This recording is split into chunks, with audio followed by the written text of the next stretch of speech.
I'm Mary Bodziner, Meredith Monsky Bodziner, born in Birmingham, Alabama.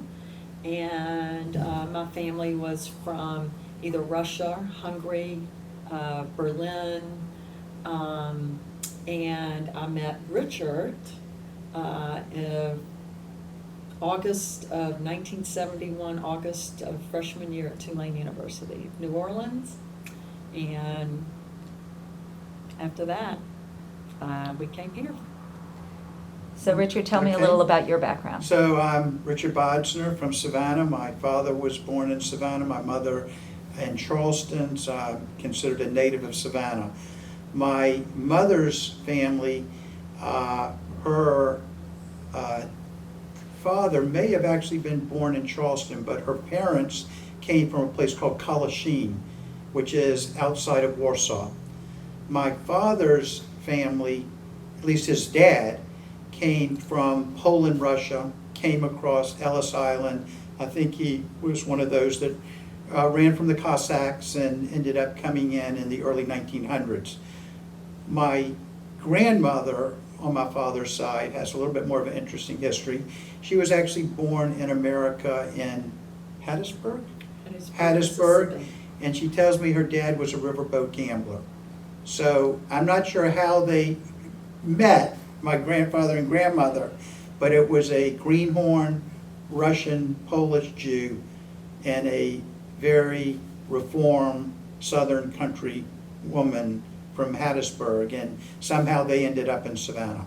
I have to tell you, I've heard about the Jew store. I've heard about, the schmata salesman on the road. I have not heard riverboat captain or Riverboat gambler. Okay. And so I'm going to ask you, because you also have professions in your background, and that is not a whole lot of a story that I've heard. So one of the questions that I've been dealing with a lot of people is anti-Semitism that gravitated Jews towards certain occupations. So tell me a little bit about the occupations in your past from your parents, grandparents, and if being Jewish had anything to do with where they ended up or how they came to be who they were in occupations. My mother's father, whose family was from Berlin, he was a chemical engineer, and he was brilliant. And of course, he died tragically of a heart attack when my mother was 18, and they had lived in Pennsylvania. So my mother's mother, my maternal grandmother, was from Birmingham, Alabama. And she I don't know how she met my grandfather, but anyway, they would come down and visit relatives in Birmingham all the time because they lived in Pennsylvania. And my mother had always heard of this famous football player, Leroy Monsky. He was 11 years older, and he was an All-American football player for the University of Alabama. He was captain of the Rose Bowl of 1938. And back then, very few Jews were in the sports, but Daddy got a scholarship for medical school and undergrad at Tulane University, and they played 10 seconds at Tulane University, and if you played with another SEC team, you were stuck with that team back then. So right before they called him in, he says, no, I want to go back to Tuscaloosa, and he played for University of Alabama, my father. He had to give up his medical school scholarship, though. But he didn't like catching butterflies, so that Right. was one thing. And he was an insurance man. He was a bondsman. He bonded. And he was working with my great uncle in Birmingham, and he had a blind date, and they double dated with someone, my mother, and they switched dates, and 4 weeks later they were married. With 3 questions. Do you like shrimp? Sorry about that. A pan of toothpaste and black coffee, and that was it. My so a grandfather was chemical engineer, and the other grandfather, my father's father from Montgomery, Alabama, was in retail. He was part of the Jew story in Montgomery, Alabama. So, and then my daddy was insurance. So my grandfather, Sam Bodziner, migrated from New York like the rest of the Jews, and ended up doing millinery, had a place on Broughton Street called Carolyn Hat Shop. And my grandfather on my mother's side, Ben Yaschik, settled in Charleston. Several Jewish families from Kalasheen ended up in Charleston. And anyway, he had a shop, a grocery shop, and they lived on top of the grocery store. I was fortunate that, as in many Jewish families, education was the most valued commodity we had, so that my father, his father, who didn't speak great English, valued education, and Dad was a first-generation physician. What drove him to that, I think it was what Jewish people that wanted to achieve the most, they were driven into medicine, into other professions, but certainly medicine was high on the list. He did tell me that he experienced anti-Semitism in Augusta, Georgia, at Medical College of Georgia. I personally did not, but he said absolutely.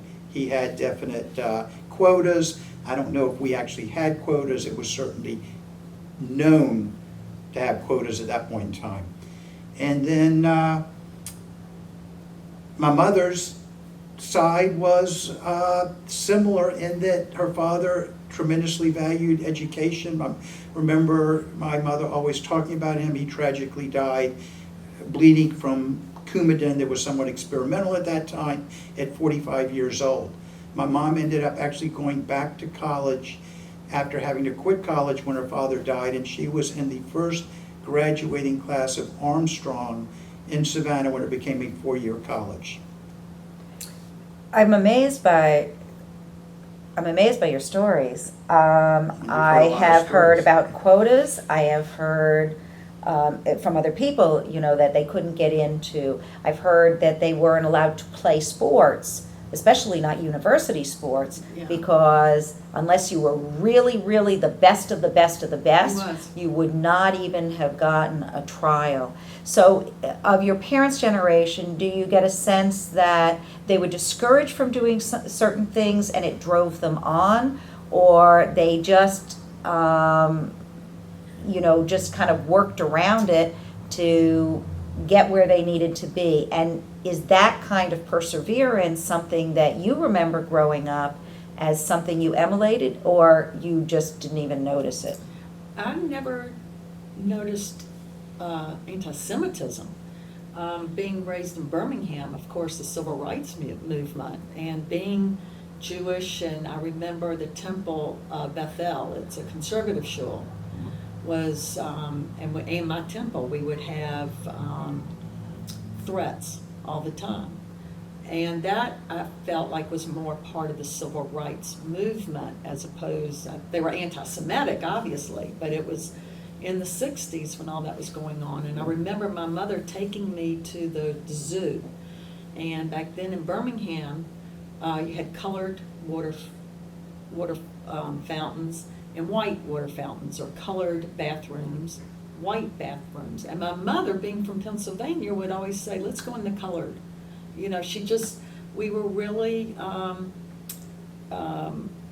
so I don't remember, and going back to anti-Semitism with my dad in football, he never told me anything about anything being anti-Semitic, and as a matter of fact, he was beloved by the whole state. I mean, if it was maybe somebody from Auburn University that didn't like him, but it wouldn't be because he was Jewish, it was because he was University of Alabama. But I just don't remember the anti-Semitism from my family except during the civil rights period. So I think Jewish people have an indeterminable spirit that drives them to do whatever they decide to do. And I think that's the family I grew up in. I don't think anything could have stopped my parents. I think they were always incredibly aware of their Jewishness, sensitive that there is anti-Semitism, but never letting it in any way stop them. And I would say, again, then I grow up and I don't feel like Mary, anything really. And so I don't really have it in my conscience. My parents had it in their conscience, but if anything, I don't think it made them do one thing or another. They were determined to achieve, and that's what they did. There was something Mary said that I'm trying to About the civil rights answer movement? about something after that, about, I lost it. That's okay. All right. You know how that happens. Well, I actually wanted to ask you a little bit about the civil rights movement. Oh, and your actually, go ahead. sorry, that is, I think this is factual. I've been told that when my dad came back to Savannah from New Orleans in 1953, his waiting room was the first physician's waiting room in Savannah that did not have a clear separation of black and white. I remember his first office was not medical arts, but when they built the one in medical arts, there were two sides, but it didn't say black, white, or so colored, whatever. So in your experience, did you think that was unusual? Did you have any thoughts, or that's just the way life was? Or I've talked to a lot of people who knew people who were involved very actively in the civil rights movement, or tried to help do things, but in the South, certain things were certain ways. So if they sat on the back of a bus, they knew that there were consequences. Did you have any experiences that, when you were growing up, that you recognized that different people were treated different ways and it made an impact on you? And do you remember any ways in which the Jewish community tried to combat those kinds of? Oh, I'm from Birmingham, Alabama, and Condoleezza Rice was walking to the 16th Street Baptist Church, and her four best friends were killed at the 16th Street Baptist Church in 1963, was it? I was 10 years old. And I remember Rabbi Grafman talking about this, and I was the first one to send $1. I think it was like $1. I was 10 years old, and I remember he said from the pulpit that Mary Monsky sent $1 to help the 16th Street Baptist Church. And we had a dear friend who marched in Selma, and her daughter and I went to the movies with a group of black kids to try to combat it, and I don't remember ever anybody getting upset. I remember this black kid, this boy that, sat next to me in a movie. I must have been 12 years old, 11 or 12. So there were things that we definitely did to try to combat it, and that was more impressionable to me than anti-Semitism. I didn't look at it as anti-Semitism as much as it was a civil rights movement. And I know many Jews were killed during the civil rights movement. But that's sort of what happened in Birmingham, Alabama. Will you tell me a little bit about the Jewish concept of tikkun olam, and if it also applied to other things you did in your life, whether it was the women's movement or resettlement of Ethiopian Jews or Soviet Jews, or any other causes that either one of you became involved in? Mine's a lot shorter than Mary's, but Mary's partially as encompassing my mom, because they did things together. But I think one of the things that I remember specifically, my mother was very much a political advocate, and she worked on Lyndon Johnson's campaign. She was, when the Lady Bird Express came through Savannah, she and a couple of other women voter right, many things in this community she was in a leadership position in. But I remembered they had me, I guess they probably put the idea in my mind of going down to the Frank Callan Boys Club on Wahlberg Street or something. So as a youngster, probably 14, 15, I remember, again, them wanting me to feel comfortable and feel like I was doing something. as a white person in the black world and learning something about it. But other than that, I think that most of my area has been more probably in Jewish advocacy, and certainly going to Israel and welcoming Olim that came over in '91, being at the airport when they got off, and still probably that would be our emphasis, my emphasis right now. But you know, in Savannah, I don't remember I don't think we had, well, we did later have a bombing, Alderman Robinson, but not during. I don't remember actually in the '60s the incredible, the violence and all the issues that were going on in Birmingham.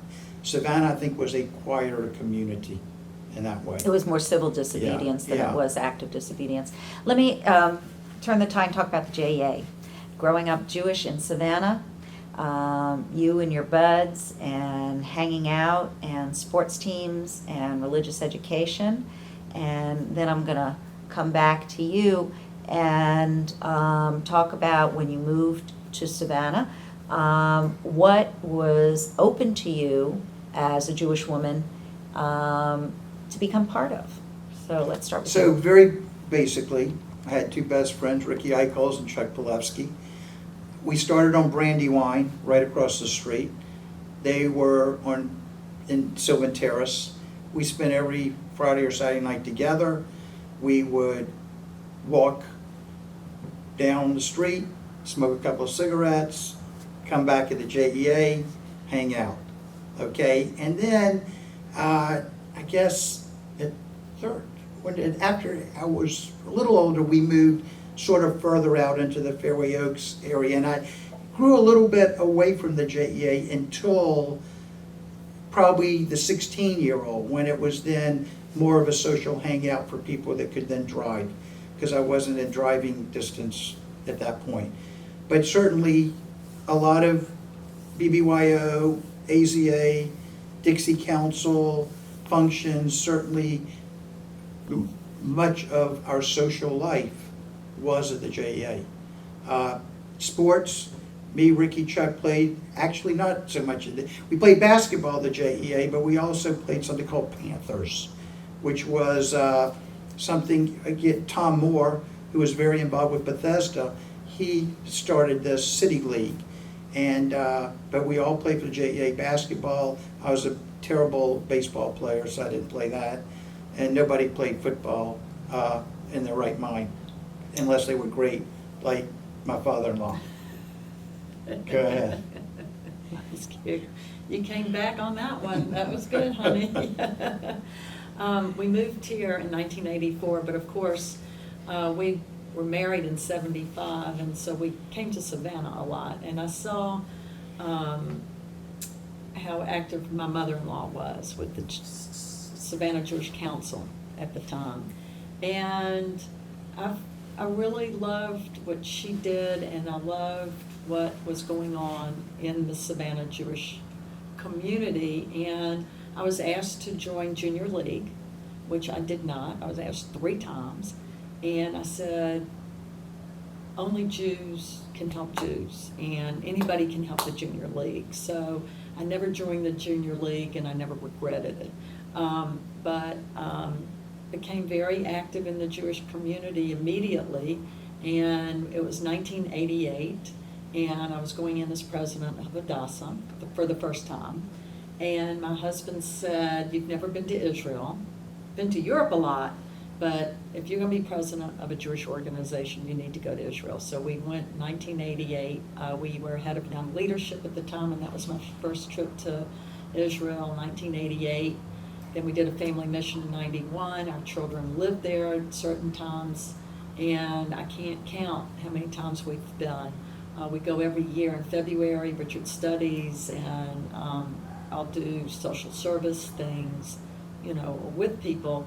And I think that's where my passion is right now, is Israel. And our children are wonderful. They're both married to Jews. We've got wonderful, Almost. almost. One's Soon. getting Shadow married, up. I'm getting excited. Okay. Veronica. And we're just very, very involved in the community. What is it that you learned at your parents' apron strings? Or what part of you and where did it come from, that idea that Jews give back? And how, as adults, what is the memory, if you can come up with just one or two, that you have that clearly told you that this is a life of service is what Jews do? I just know my father, I think with playing the sports and sportsmanship, my father always said, you're no better than anybody. And they even had referees that would say Leroy Monsky was one of the best sportsmen. He'd get up and help somebody up, or he'd say to the ref, I'm sorry, and he was a gentleman. He was always involved with the United Jewish Appeal in Birmingham. My mother was the youngest head of the United Jewish Appeal in Birmingham, Alabama. And I was just raised giving back. If they needed it more than you, then that's what was important. And I would just say also, I remember Mary's dad always saying, they need it more than I do. Always gave. And I would say that my parents were very philanthropic, I think. I remember the most memorable thing probably was when my sister got married. I graduated college, and my brother Had a bar had a mitzvah. bar mitzvah in the same year. Huge expenses. My dad said, I need to give more to tzedakah because of all I've been given. What is your favorite memory of growing up Jewish in the South? And I'm including your hometown as South as well. It's a hard one, Carol. That's a hard one, except I remember I was a very obese child. I was very heavy. This isn't a great memory, but they put me up on stage as an elephant in Noah's Ark, and I was very fat. And I remember swinging my hands like a trunk and being laughed off stage. And I do remember that was the first time my mother ever called anybody and ever, got upset. And I can't say that was a positive thing, but just being our friends in Birmingham, they were all they were Jewish and just wonderful friends. I'd say, just being with a couple the other night that is settled here from the DC area, and they said, you don't understand how Savannah's so incredible. Like, we already have more friends now in Savannah than we have in the DC area. We lived there all our life. I think that whether it's the Bodziners, whether it's the Greenbergs, in this community, especially the Jewish community, if you make a step and show you care and you give, you will be just embraced. You will be given every opportunity to be anything here, and it gives you a lot of meaning. It gives you even more, it makes you feel more grounded. I think it makes our children feel more grounded to have been so firmly a part of a community where you have helped build it and hopefully help make it a better place. And this community brings that out in people. So let me ask you the question. The children aren't moving back to Savannah. We don't have the critical mass that you had when you were growing up here. We are not filling our schools. We're not filling our community center. What's happened? What's changed? And what's the answer? I think for the children that live in Atlanta, there are a lot more opportunities. They have a lot more day school choice, and the day school can go up to 12th grade, which is important to our children. And the child that lives in Baltimore, who she just got engaged, and I don't know if she would move back, again, because of choice and friends. I know the older daughter that lives in Atlanta, she said her friends aren't here. None of her Jewish friends are here. And same with the younger daughter who's in Baltimore, Lisa. So I think it'd be harder for them to come back because of not having the choices of what they're looking for. I think I have a much more positive attitude about it. I honestly think that the communities like Atlanta, Baltimore, they're gonna reach a bubble where many Jewish families are not gonna be able to afford it. They're not gonna be able to afford $100,000 in Jewish education. They're people that have moved their parents here from Atlanta, from one retirement facility to another, because it's more affordable here. So I really think that if you can create a core of my children that say 4 of their friends are gonna move back to Savannah, all you need is 4 or 5 couples to start something to grow. And I really think that, we have an incredibly wonderful city. We have the potential to become a great Jewish city, even more so. And I really think in the next 10 years, we may see it, some major leadership in the young world come back here, bring other people, and develop a great city, Jewishly.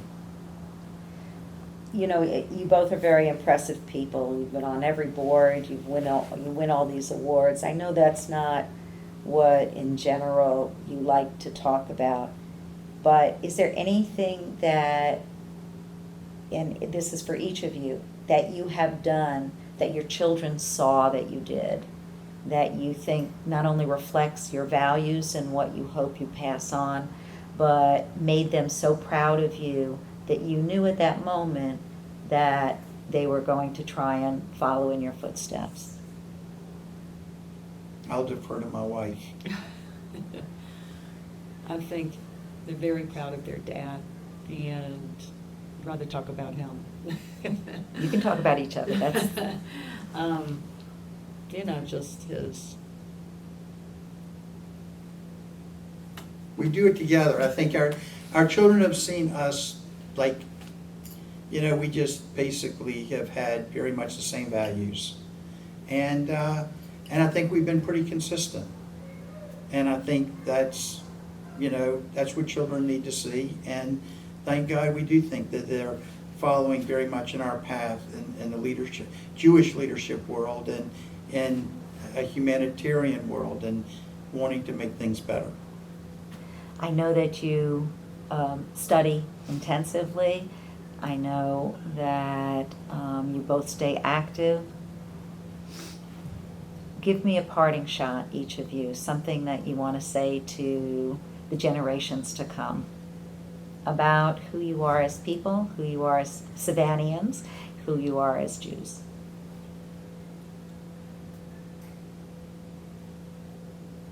Go ahead. So as an individual, I think you need to try to continue to grow. You just can't stop. If you stop, you go down.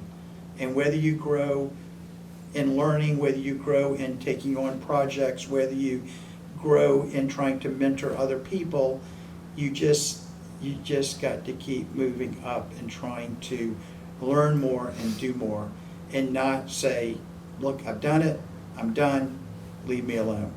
And then I think if you're really fortunate and you have a partner who's with you in doing it with you, you got it all. So that's where we've been, in my opinion. I think you also have to learn to listen. And I think you can't be too rigid. I believe in passion, but I don't believe in being so rigid that you can't compromise. And I think compromising and listening are very important things and growing. I think that's just such a well-rounded person, somebody that can make a difference in the world. Thank you both so much. Thank Beautiful you. interview. Thank